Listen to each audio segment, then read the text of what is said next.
Firing वाल बचे ने राहुल फाजिलपुरिया ते हुण एक तो बाद एक कई वड्डी गिरफ्तारियां हो रही ने। इस तो पहला भी पुलिस ने इस गल का जिक्र किया सी कि सानू वड्डी लीड मिली है, कई जो मुलजम ने उन्होंने आइडेंटिफाई भी कर लिया गया ते हुण जिस दे वल्लों रेकी की गई सी, शूटर्स नू पूरी इन्फॉर्मेशन प्रोवाइड करवाई गई सी, वो मुलजम पुलिस की गिरफ्त है।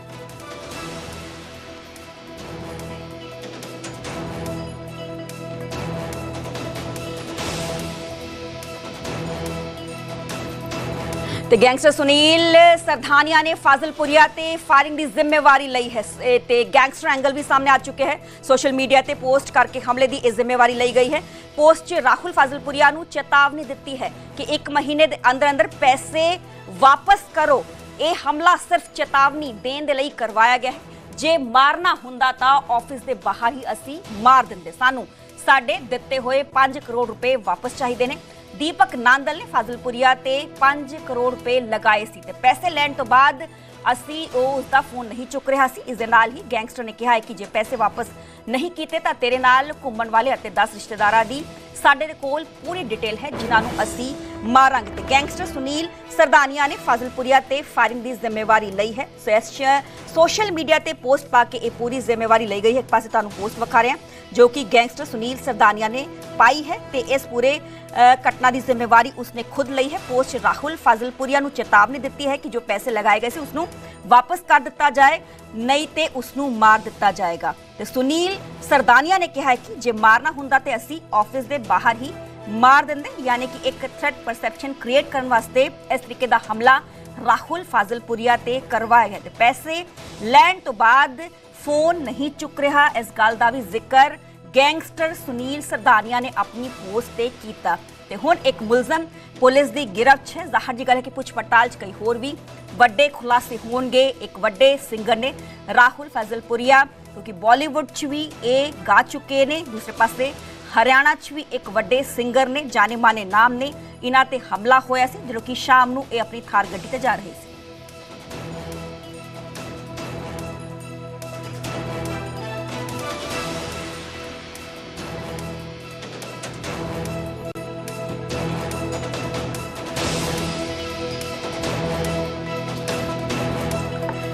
ते गैंगस्टर सुनील सरदारिया ने फाजिलपुरिया ते फायरिंग की जिम्मेवारी ली है। पोस्ट तुहानूं विखा रहे हैं जो कि गैंगस्टर ने अपने सोशल मीडिया पोस्ट ते पाई है ते इस पूरे फायरिंग की जिम्मेवारी इस गैंगस्टर दे वल्लों लई गई।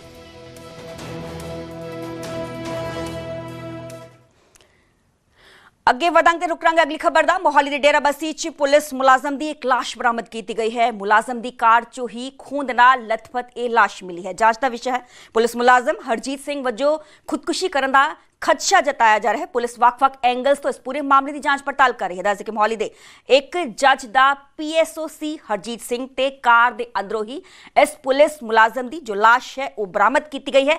लाश खून दे नाल लथपथ मिली है। जांच का विषय है कि कार दे अंदर ये लाश किस तरीके नाल आई, कि किसी ने इस पुलिस मुलाजम का कत्ल किया या होर कोई मामला है, पर पुलिस वक्-वक् एंगल्स तो जांच पड़ताल कर रही है। मुलाजम की कार चो खून दे नाल एक लथपथ लाश मिली है। हालांकि यह भी खदशा प्रगटाया जा रहा है कि इस मुलाजम दे वल्लों जिसका नाम हरजीत सिंह है, इसने खुदकुशी की होए ते हरजीत सिंह दे मत्थे ते गोली भी लगी हुई है। पुलिस वक्-वक् एंगल्स तो इस पूरे मामले की जांच पड़ताल कर रही है। मेरे सहयोगी मनोज राठी फोन लाइन ते जुड़े हुए हैं। मनोज, कुछ क्लियर हो पाया एक कत्ल है या खुदकुशी? देखो सरबजोत, हजे क्योंकि लेट नाइट का ये पूरा मामला है और हरजीत सिंह जो कि डेराबस्सी दे ही सुंडरा पिंड का रहने वाला सी और एक जो जज है, सिटिंग जज है, उन्हों का PSOC का पर्सनल सिक्योरिटी ऑफिसर सी। और हुण तक की जी जानकारी सामने आ रही है कि ड्यूटी करने तो बाद अपनी गड्डी च अपनी कार दे विच जो डेराबस्सी पहुंचता है और लेकिन अपने घर नहीं पहुंचता। हालांकि ATS के नाल इसकी गड्डी जी है वो रिकवर की गई सी और गड्डी के अंदर ही इसकी बॉडी पई सी। मत्थे ते गोली बची हुई है, अपनी ही सर्विस रिवॉल्वर ते गोली चली है जी हुण तक की जानकारी है। हालांकि प्राइमरी इन्वेस्टिगेशन अगर देखिए तो सुसाइड जिहड़ा हैगा हो सकता है कि अपने आप को गोली मारी है, लेकिन ये जांच का विषय है क्योंकि लेट नाइट का ये पूरा मामला है। हालांकि पुलिस हुण इहदे विच इन्वेस्टिगेशन कर रही है। बॉडी अपने कब्जे च लैके पुलिस ने इन्वेस्टिगेशन जी शुरू कर दी गई है क्योंकि हरजीत सिंह वर्दी सी यूनीफॉर्म से सीगा। हालांकि रीजन की रहा आखिर कि क्यों, क्योंकि कोई सुसाइड नोट भी रिकवर हजे तक नहीं किया गया। लेकिन रीजन की रहा गया क्योंकि हरजीत सिंह के ਜਿਹੜੇ ਪਰਿਵਾਰਿਕ ਮੈਂਬਰ ਹੈ ਉਹਨਾਂ ਦਾ ਵੀ ਕਹਿਣਾ ਹੈ ਕਿ ਕਿਸੇ ਤਰ੍ਹਾਂ ਦੀ ਕੋਈ ਰੰਜਿਸ਼ ਕਿਸੇ ਤਰ੍ਹਾਂ ਦੀ ਕੋਈ ਵੀ ਗੱਲਬਾਤ ਨਹੀਂ ਸੀ ਲੇਕਿਨ ਆਖਰ ਰੀਜ਼ਨ ਕੀ ਰਿਹਾ ਕਿ ਆਪਣੇ ਆਪ ਨੂੰ ਗੋਲੀ ਮਾਰੀ ਜਾਂ ਕੀ ਹੈ ਕਿਉਂਕਿ ਗੱਡੀ 'ਚ ਬੋਡੀ ਰਿਕਵਰ ਕੀਤੀ ਗਈ ਹੈ ਨੇੜੇ ਤੇੜੇ ਕੋਈ ਵੀ ਨਹੀਂ ਸੀਗਾ ਹੁਣ ਇਹ ਸਾਰਾ ਜਾਂਚ ਦਾ ਵਿਸ਼ੇ ਹੈ ਇਨਵੈਸਟੀਗੇਸ਼ਨ ਜਿਹੜੀ ਹੈ ਉਹ ਸ਼ੁਰੂ ਕਰ ਦਿੱਤੀ ਗਈ ਹੈ ਲੇਟ ਨਾਈਟ ਦੀ ਬੋਡੀ ਜੀ ਮਨੋਜ ਜੀ ਤੇ ਆਪਣੇ ਪੱਧਰ ਤੇ ਜਾਂਚ ਪੜਤਾਲ ਪੁਲਿਸ ਦੇ ਵੱਲੋਂ ਕੀਤੀ ਜਾ ਰਹੀ ਹੈ ਬਹੁਤ ਬਹੁਤ ਸ਼ੁਕਰੀਆ ਮਨੋਜ ਸਾਨੂੰ ਪੂਰੀ ਜਾਣਕਾਰੀ ਦੇਣ ਦੇ ਲਈ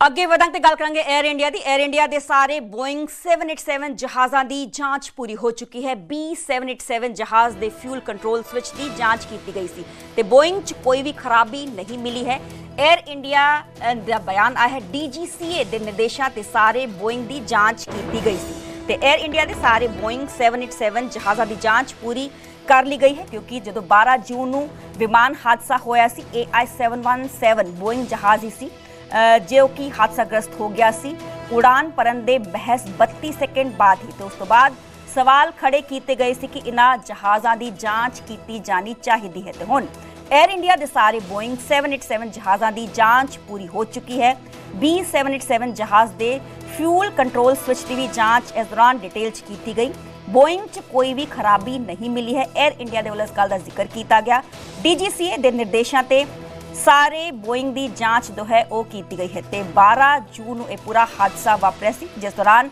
टेक ऑफ ये जहाज़ किया पर महज 32 सेकंड तो बाद ही ये जहाज़ हादसाग्रस्त हो गया कई तरह के सवाल उस दौरान भी खड़े किए गए सी कि इन्हां बोइंग जहाज़ों की ठीक तरीके नाल जांच नहीं की जा रही क्योंकि दोनों ही इंजन फेल हो गए सी जो एक मुख्य कारण बनया मेन रीजन बनया इस जहाज़ के क्रैश होने का कई लोगों ने इस जहाज़ हादसे च अपनी जान गवाई सी तकरीबन 270 लोगों दी जाना गई सी 242 च 241 सवार जहाज़ च जो यात्री सन उन्होंने अपनी जान गवाई सी तो उस तो बाद एयर इंडिया के सारे बोइंग 787 जहाज़ों की जांच हुण पूरी कर ली गई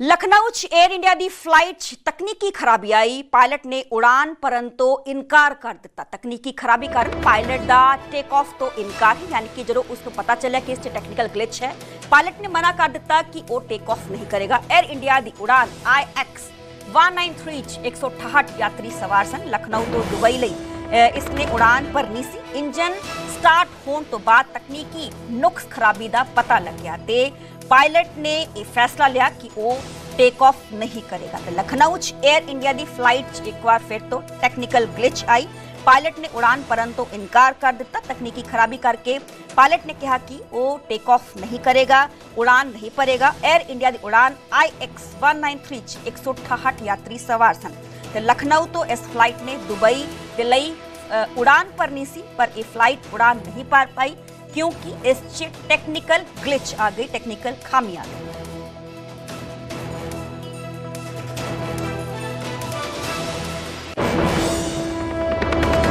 हुण गल इंडिगो दी मुंबई च इंडिगो फ्लाइट की एमरजेंसी लैंडिंग करवाई गई फ्लाइट का इंजन फेल दस्या जा रहा है कारण ते रात तकरीबन 9:52 ते मुंबई एयरपोर्ट ते सुरक्षित लैंडिंग इस जहाज की करवाई गई है दिल्ली तो गोवा जा रहा से इंडिगो का जहाज एमरजेंसी फ्लाइट मुंबई डाइवर्ट किया गया फ्लाइट के सारे यात्री सुरक्षित दसे जा रहे हैं तो मुंबई च इंडिगो फ्लाइट की एमरजेंसी लैंडिंग करवाई गई फ्लाइट का इंजन एक फेल हो गया क्योंकि फ्लाइट च 2 इंजन होंगे ने एक फेल हो गया जिस करके पायलट ने तुरंत ये फैसला लिया कि इस फ्लाइट को डाइवर्ट करके उसकी एमरजेंसी लैंडिंग करवाई जाएगी तो रात तकरीबन 9:52 ते मुंबई एयरपोर्ट ते ये सुरक्षित लैंडिंग करवाई गई है दिल्ली तो ये फ्लाइट गोवा जा रही सी कुछ टेक्निकल खराबी आई पायलट को इस गल का खदशा होया कि एक इंजन फेल हो गया है जिस करके उसने फैसला लिया तो इसकी एमरजेंसी लैंडिंग जो है वो करवाई गई मुंबई एयरपोर्ट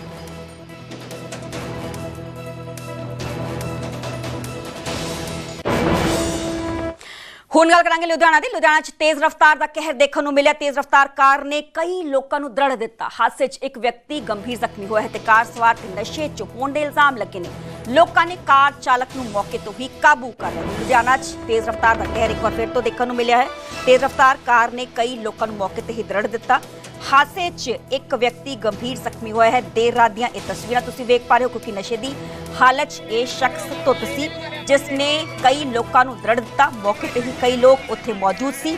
ਲੋਕਾਂ ਨੇ ਇਸ ਕਾਰ ਸਵਾਰ ਜੋ ਕਿ ਨਸ਼ੇ ਦੀ ਹਾਲਤ 'ਚ ਧੁੱਤ ਸੀ ਇਸ ਨੂੰ ਕਾਬੂ ਕਰ ਲਿਆ ਤੇ ਕਾਰ ਸਵਾਰ ਤੇ ਨਸ਼ੇ 'ਚ ਹੋਣ ਦੇ ਇਲਜ਼ਾਮ ਜੋ ਨੇ ਉਹ ਲੱਗੇ ਨੇ ਤੇ ਹੁਣ ਪੁਲਿਸ ਆਪਣੇ ਪੱਧਰ ਤੇ ਜਾਂਚ ਕਰੇਗੀ। ਜ਼ਾਹਰ ਜੀ ਗੱਲ ਹੈ ਕਿ ਪੁਲਿਸ ਦੇ ਵੱਲੋਂ ਇਸ ਕਾਰ ਚਾਲਕ ਦਾ ਮੈਡੀਕਲ ਕਰਵਾ ਲਿਆ ਗਿਆ ਹੋਣਾ। ਲੁਧਿਆਣਾ 'ਚ ਤੇਜ਼ ਰਫ਼ਤਾਰ ਦਾ ਕਹਿਰ ਦੇਖਣ ਨੂੰ ਮਿਲਿਆ।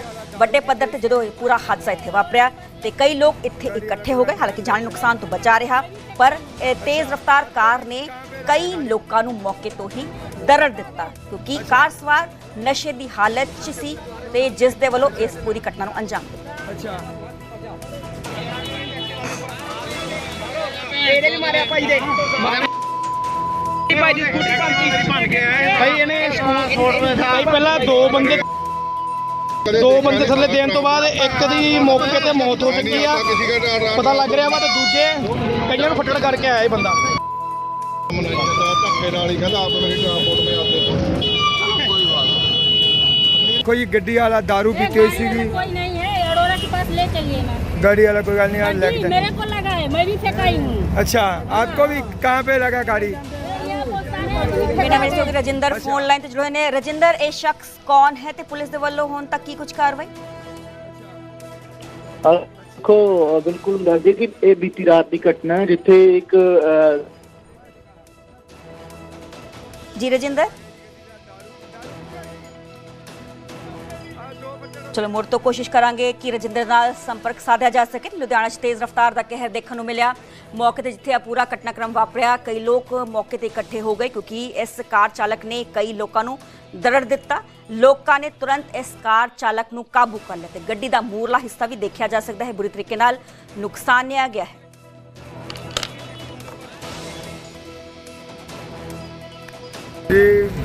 ਪੰਜ ਸੱਤ ਗੱਡੀਆਂ ਵਿੱਚ ਪੰਜ ਛੇ ਬੰਦੇ ਰਗੜ ਗਿਆ ਹੈਗਾ ਜਿਹਦੇ ਵਿੱਚੋਂ ਉਹਨੇ ਨੇ ਕੀ ਕੀਤਾ ਹੈਗਾ ਬੰਦੇ ਨੇ दारू ਪੀਤੀ ਹੋਈ ਸੀਗੀ।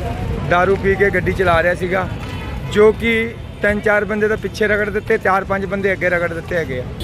ਪੰਜ ਚਾਰ ਬੰਦੇ ਜੀ ਰਗੜ ਦਿੱਤੇ ਉਹ ਬੰਦੇ ਨੇ ਘੱਟੋ ਘੱਟ ਪੰਜ ਛੇ ਬੰਦੇ ਵੀ ਰਗੜੇ ਆ। दारू ਪੀਤੀ ਹੋਈ ਸੀ ਉਹਦੀ दारू ਪੀਣ ਕਰਕੇ ਸਾਰਾ ਇਹ ਕੰਮ ਹੋਇਆ ਨੁਕਸਾਨ ਹੋਇਆ ਹੈਗਾ। ਪਿੱਛੇ ਆਪਣਾ ਗੁਰਦੁਆਰਾ ਨਹੀਂ ਉੱਥੇ ਉਹਦੇ ਵਿੱਚ ਮਾਰੀ ਗੱਡੀ ਚਾਂਦਰਾ ਵਾਲੀ ਚ ਚਾਂਦਰਾਲੀ ਦੇ ਅੱਛਾ ਉੱਥੇ ਫਿਰ ਉਹਨੂੰ ਜਦੋਂ ਉੱਥੋਂ ਭਜਾ ਲਈ ਮੋਟਰਸਾਈਕਲ ਵਾਲੇ ਲੈ ਲਿਆ ਥੱਲੇ ਅੱਛਾ ਜੀ ਉੱਥੋਂ ਆ ਕੇ ਆ ਰਾਗੜ ਦੇ ਉਸ ਤੋਂ ਬਾਅਦ ਉੱਥੇ ਮਾਰੀ ਟਰੱਕ ਚ ਐਂਬੋ ਹੁਣ ਗੱਲ ਕਰਾਂਗੇ ਪੰਜਾਬ ਸਰਕਾਰ ਦੀ ਕਿਉਂਕਿ ਪੰਜਾਬ ਸਰਕਾਰ ਨੇ ਭਿਖਾਰੀਆਂ ਦੇ ਡੀਐਨਏ ਟੈਸਟ ਕਰਵਾਉਣ ਦੇ ਹੁਕਮ ਜਾਰੀ ਕਰ ਦਿੱਤੇ ਨੇ। ਪੰਜਾਬ ਸਰਕਾਰ ਨੇ ਸਾਡੇ ਡਿਪਟੀ ਕਮਿਸ਼ਨਰਜ਼ ਨੂੰ ਇਹ ਹੁਕਮ ਦਿੱਤੇ ਨੇ ਭੀਖ ਮੰਗਣ ਵਾਲੇ ਬੱਚਿਆਂ ਦਾ ਡੀਐਨਏ ਕਰਵਾਇਆ ਜਾਵੇਗਾ।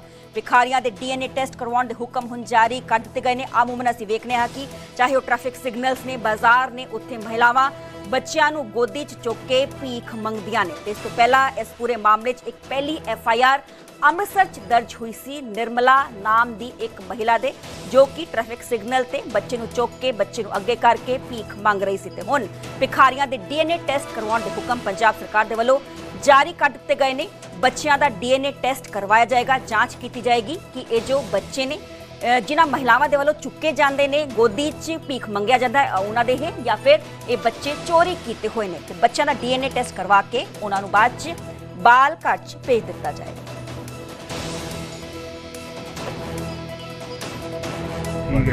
देखो जी as far as DNA is concern जे असी जुवेनाइल जस्टिस एक्ट 2015 ਦੇ सब सैक्शन 920 सैक्शन 27 ਦੇ ਵਿੱਚ ਜਾਈਏ ਤੇ ਉਹ ਸੈਕਸ਼ਨ ਜਿਹੜਾ ਉਹ CWC ਨੂੰ ਇੰਪਾਵਰ ਕਰਦਾ ਕਿ ਉਹ DNA ਟੈਸਟ ਲਈ ਜਿਹੜਾ ਉਹ ਲੈਟਰ ਜਿਹੜਾ ਆਰਡਰ ਜਿਹੜਾ ਉਹ ਪਾਸ ਕਰ ਸਕਦਾ ਹੈ।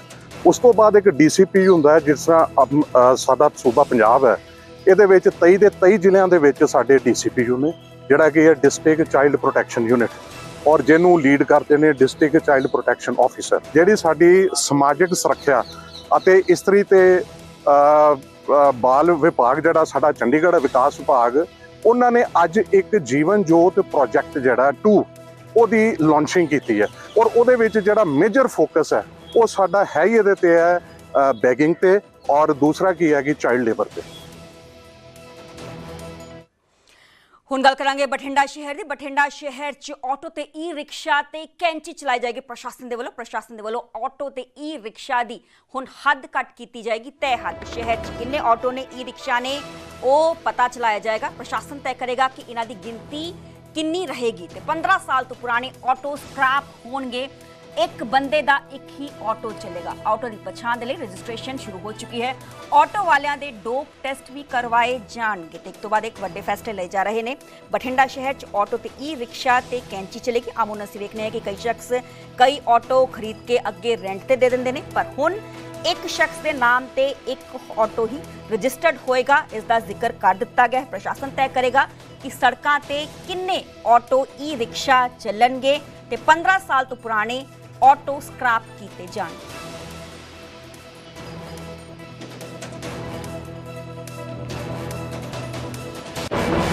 बहुत वधिया काम होया जी। ये होना चाहिए सी, अज तो 6 महीने पहला ही होना चाहिए सीगा जी।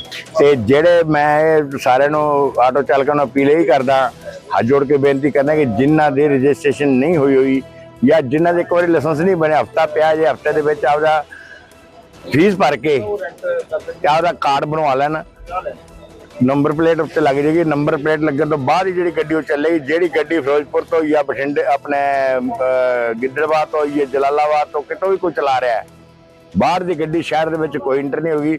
ਅੱਜ ਪਿਛਲੇ ਦਿਨੀ ਪਹਿਲਾਂ ਤਾਂ ਸਾਡੀ ਇੱਕ ਮੀਟਿੰਗ ਹੋਈ ਸੀ ਡੀਸੀ ਸਾਹਿਬ ਨਾਲ, ਕਮਿਸ਼ਨਰ ਨਗਰ ਨਿਗਮ ਮੇਅਰ ਸਾਹਿਬ ਨਾਲ, ਤੇ ਮੈਂ ਖੁਦ ਮੀਟਿੰਗ ਦੇ ਵਿੱਚ ਸ਼ਾਮਲ ਸੀ, ਜਿਹਦੇ ਵਿੱਚ ਇੱਕ ਫੈਸਲਾ ਲਿਆ ਗਿਆ ਸੀ ਕਿ ਵੀ ਜਿੰਨੇ ਵੀ ਆਟੋ ਰਿਕਸ਼ਾ ਚੱਲ ਰਹੇ ਆ ਸ਼ਹਿਰ ਦੇ ਵਿੱਚ, ਚਾਹੇ ਈ ਰਿਕਸ਼ਾ ਚਾਹੇ ਡੀਜ਼ਲ ਉਹ ਅੱਗੇ ਆਟੋ ਅੱਗੇ, ਉਹਨਾਂ ਦਾ ਸਰਵੇ ਕਰਕੇ ਉਹਨਾਂ ਤੇ ਐਮਸੀਵੀ ਨੰਬਰ ਲਗਾਇਆ ਜਾਊਗਾ। ਜਿਹੜਾ ਕਿ ਅੱਜ ਕਾਰਪੋਰੇਸ਼ਨ ਵੱਲੋਂ ਇਹ ਕੰਮ ਸਟਾਰਟ ਕਰਤਾ। ਇਹਨਾਂ ਦਾ ਸਰਵੇ ਕਰਨ ਸੰਬੰਧੀ ਉਹਨਾਂ ਤੋਂ ਪ੍ਰੋਪਰਲੀ ਡਾਕੂਮੈਂਟ ਲਿੱਤੇ ਜਾ ਰਹੇ ਹੈਗੇ, ਉਹਨਾਂ ਦੀ ਚੈਕਿੰਗ ਕੀਤੀ ਜਾ ਰਹੀ ਹੈ। ਲੇਕਿਨ ਉਹਨੂੰ ਵੈਰੀਫਾਈ ਕਰਨ ਵਾਸਤੇ ਉਦੋਂ ਬਾਅਦ 'ਚ ਸਾਡੇ ਕੋਲ ਆਉਣਗੇ, ਉਹਦੇ 'ਚ ਅਸੀਂ ਵੀ ਵੈਰੀਫਾਈ ਕਰਾਂਗੇ। ਹੁਣ ਗੱਲ ਕਰਾਂਗੇ ਸੀਐਮ ਭਗਵੰਤ ਮਾਨ ਦੀ, ਜੋ ਕਿ ਬੀਤੇ ਕੱਲ ਦੇਰ ਸ਼ਾਮ ਕੇਂਦਰ ਮੰਤਰੀ ਪ੍ਰਹਲਾਦ ਜੋਸ਼ੀ ਨੂੰ ਮਿਲੇ ਨੇ। ਕੇਂਦਰ ਮੰਤਰੀ ਦੇ ਨਾਲ ਝੋਨੇ ਤੇ ਐਫਸੀਆਈ ਦੇ ਮੁੱਦੇ ਤੇ ਚਰਚਾ ਇਸ ਦੌਰਾਨ ਕੀਤੀ ਗਈ ਹੈ। गोदामां चों लिफ्टिंग का मुद्दा भी इस दौरान चुक्या गया। नवी फसल की स्टोरेज के लिए गोदाम खाली होने जरूरी ने। आड़तियां दे कमीशन ते भी चर्चा इस दौरान की गई है। आड़तियां दा कमीशन वधाउण दी मांग सीएम भगवंत मान ने की है। झोने की सरकारी खरीद 15 सितंबर तो शुरू करने की मांग सीएम दे वल्लों की गई है। केंद्र मंत्री दे कोल आरडीएफ का मसला भी चुक्या गया है। केंद्र मंत्री ने आरडीएफ ते अलग मीटिंग करने का भरोसा सीएम भगवंत मान नूं दिता। ते तस्वीर बीते देर शाम, क्योंकि तकरीबन 7 बजे ये मीटिंग सी ते मीटिंग च कई मसले विचारे गए।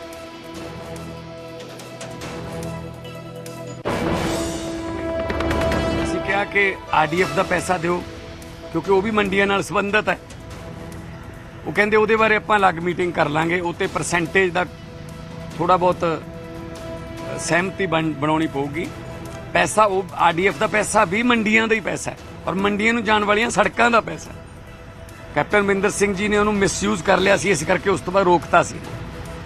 ਸੋ ਆਰਡੀਐਫ ਦੇ ਮੁੱਦਾ ਵੀ ਅਸੀਂ ਇੱਥੇ ਉਠਾਇਆ ਤੇ ਕੁੱਲ ਮਿਲਾ ਕੇ ਬੜੀ ਅੱਛੇ ਮਾਹੌਲ 'ਚ ਗੱਲਬਾਤ ਹੋਈ ਹੈ।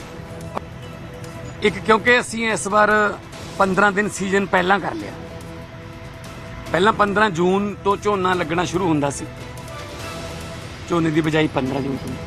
ਇਸ ਵਾਰ ਅਸੀਂ 1 ਜੂਨ ਤੋਂ ਕਰ ਤੇ ਜਿਹੜੀ ਸਰਕਾਰੀ ਖਰੀਦ ਹੈ ਉਹ 1 ਅਕਤੂਬਰ ਤੋਂ ਸ਼ੁਰੂ ਹੁੰਦੀ ਸੀ, ਪਰ ਹੁਣ ਕਿਉਂਕਿ 1 ਜੂਨ ਕਰ ਲਿਆ, 15 ਦਿਨ ਘਟਾ ਲਿਆ, ਤਾਂ ਮਤਲਬ ਝੋਨਾ ਪਹਿਲਾਂ ਆਊਗਾ। ਤਾਂ ਅਸੀਂ ਉਹਨਾਂ ਨੂੰ ਇਹ ਕਿਹਾ ਕਿ ਸਰਕਾਰੀ ਖਰੀਦ ਦੇ ਵੀ 15 ਦਿਨ ਘਟਾਏ ਜਾਣ। 15 ਸਤੰਬਰ ਤੋਂ ਜਿਹੜੀ ਖਰੀਦ ਹੈ ਉਹ ਸ਼ੁਰੂ ਕੀਤੀ ਜਾਵੇ, ਤਾਂ ਕਿ ਟਾਈਮ ਤੇ ਕਿਸਾਨ ਜਿਹੜਾ ਉਹ ਆਪਣੀ ਫਸਲ ਵੇਚ ਕੇ ਜਿਹੜਾ ਉਹ ਆਪਣੇ ਖੁਸ਼ੀ ਘਰੇ ਜਾਵੇ।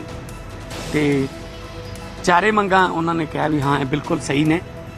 ਤੇ ਉਹਨਾਂ ਨੇ ਕਿਹਾ ਕਿ ਅਗਲੀ ਮੀਟਿੰਗ ਜਿਹੜੀ ਹੈ ਉਹ ਬੜੀ ਜਲਦੀ ਕਰ ਲਾਂਗੇ, ਕਿਉਂਕਿ ਅਸੀਂ ਪਹਿਲਾਂ ਆਏ ਹੋਏ ਹਾਂ। ਜੁਲਾਈ ਅੱਜ ਤਾਂ ਝੋਨਾ ਸਤੰਬਰ 15 ਨੂੰ ਆਊਗਾ, ਜਿਹੜਾ ਵੀ ਪਹਿਲਾ ਜ਼ੋਨ ਸੀ ਸਾਡਾ ਉਹ 14। ਸੋ ਇਸ ਕਰਕੇ ਅਸੀਂ ਐਡਵਾਂਸ ਦੇ ਵਿੱਚ ਹੀ ਇਹ ਮੀਟਿੰਗ ਕੀਤੀ ਹੈ, ਤਾਂ ਕਿ ਕੋਈ ਹੋਰ ਡਿਸੀਜਨ ਐਫਸੀਆਈ ਜਾਂ ਕੋਈ ਹੋਰ ਪਨਸਪ ਵੱਲੋਂ ਜਾਂ ਕੋਈ ਪਨਗ੍ਰੇਨ ਵੱਲੋਂ ਲੈਣਾ ਪਿਆ ਤਾਂ ਅਸੀਂ ਟਾਈਮ ਤੇ ਲੈ ਸਕਦੇ। ਅੱਗੇ ਵਧਾਂਗੇ ਤੇ ਗੱਲ ਕਰਾਂਗੇ ਐਮਪੀ ਗੁਰਜੀਤ ਔਜਲਾ ਦੀ, ਕਿਉਂਕਿ ਦਰਬਾਰ ਸਾਹਿਬ ਨੂੰ ਧਮਕੀ ਮਿਲਣ ਦੇ ਮਾਮਲੇ 'ਚ ਐਮਪੀ ਗੁਰਜੀਤ ਔਜਲਾ ਨੇ ਦੇਸ਼ ਦੇ ਗ੍ਰਹਿ ਮੰਤਰੀ ਅਮਿਤ ਸ਼ਾਹ ਨੂੰ ਇੱਕ ਚਿੱਠੀ ਲਿਖੀ ਹੈ। ਦਰਬਾਰ ਸਾਹਿਬ 'ਚ ਕੇਂਦਰ ਸੁਰੱਖਿਆ ਬਲਾਂ ਦੀ ਤੈਨਾਤੀ ਹੋਏ ਇਹ ਮੰਗ ਕੀਤੀ ਗਈ। ਗੁਰਜੀਤ ਔਜਲਾ, ਜੋ ਕਿ ਅੰਮ੍ਰਿਤਸਰ ਦੇ ਐਮਪੀ ਨੇ, एडवांस बॉम्ब डिटेक्शन सिस्टम दरबार साहब च लगाया जाए, ये भी मांग की गई है। औजला ने कहा कि दरबार साहब नूं धमकियां मिलन दी जांच डिटेल च करवाई जानी चाहिए है। मुलजमां के खिलाफ सख्त कार्रवाई की जानी चाहिए है। 3 दिन च 5 बार धमकी मिली है। तो दरबार साहब नूं धमकी मिलन के मामले च MP गुरजीत औजला ने चिट्ठी लिखी है देश के गृह मंत्री अमित शाह नूं, क्योंकि बीते कल हरजिंदर सिंह धामी ने भी प्रेस कॉन्फ्रेंस की सी। इस गल का जिक्र उन्होंने वालों भी किया गया सी कि 5 धमकियां 3 दिनां च आईयां ने ते BSF दे वालों उत्थे सर्च ऑपरेशन भी चलाया गया सी। बीते कल जो संगत का